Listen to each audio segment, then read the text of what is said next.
Today, we'll walk you through three critical situations: a fire in the cargo hold, sudden engine failure during a storm, and a crew member overboard. We'll showcase our responses, emphasizing the importance of sincerity in our decision-making process. Emergency decision-making simulation, demonstrating sincere leadership in maritime crisis scenario. Good morning, ma'am. Good morning, classmate. Welcome to our presentation on emergency decision-making in maritime scenarios. Our team comprise: I'm Nimyo Kim and Elaya as team leader, Ignacio Hina Jr. as chief officer or engineer, Ligados Ibarli as captain, and Sarabia Ruhil as rescue team leader or navigation officer.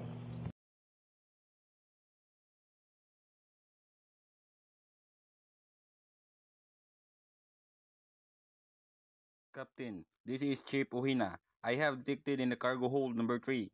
The smoke is light but increasing, and I do not see open flames at this moment. Requesting immediate response and fire team activation. Over. Attention all crew, attention all crew, attention all crew. This is Captain. We have a reported fire in cargo hold 3. The chief officer has confirmed smoke but no visible flames at this time. Firefighting team prepare for immediate response. Ensure self-contained breathing apparatus and extinguishers are ready. Stand by for further instructions. Over. Captain, this is Arabia, reporting from Cargo Hold 3.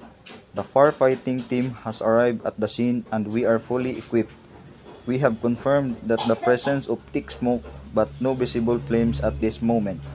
We are proceeding with a cautions entry and will conduct true assessment. We are deploying CO2 extinguisher as a precautionary measure and checking for any signs of heat buildup. Ventilation is limited but the smoke is being controlled. I will provide further update as we advance. Over.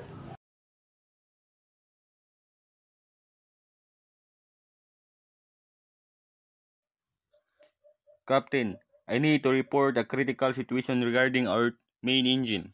During the severe storm, the main engine suddenly failed. Upon immediate diagnosis, I identify a major malfunction that cannot be repaired on the spot. Despite all efforts to troubleshoot, the issue remains unresolved, and we are currently unable to restore the propulsion. Given our present circumstances, I recommend shifting to emergency procedure to maintain vessel safety. I will continue monitoring the situation closely and explore all possible alternatives for temporary solution.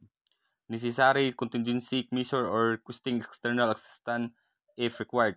Please advise on the next course of action, Captain. Over. Attention all crew, attention all crew, attention all crew. We are facing a critical situation. The main engine is compromised amidst these turbulent seas. I have received a full assessment from the chief engineer. And while the issue is serious, we are taking all necessary steps to manage the situation. At this moment, it is crucial that everyone remains calm and follows safety protocols. We need to work together efficiently and be prepared for any further instructions. Secure all loose equipment, conduct safety checks, and stay alert for any developments. Rest assured, we are in control of the situation, and your cooperation is essential in ensuring the safety and everyone on board. Stand by for further updates. Over. Crew, I want to commend each of you for your composure and swift response during this critical situation. With the engine compromised, we deployed the sea anchor to stabilize the vessel and activated emergency signals to ensure our distress call was received. Your awareness, discipline, and adherence to safety protocols have been instrumental in managing this crisis.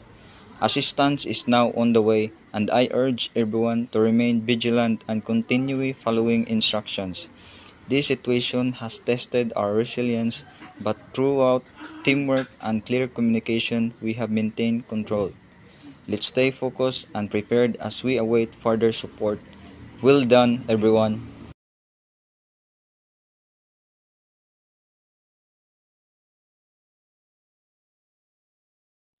Captain, Man overboard. On port side. Captain, we need immediate action. Someone keep eyes on them at all times. Do not lose sight. Help prepared for maneuvering. Crew standby to deploy to rescue boat if needed. If every second counts, we train for this and now it's time to act. Let's bring our crewmate back. Move. Over. Good work, Chief Engineer. Your quick reaction and clear call for help made all the difference. Now we must stay sharp, keep all eyes on our crewmate in the water. Do not lose visual contact. Helm maintain control for a safe maneuver. Rescue team, be ready to deploy on my command. Over.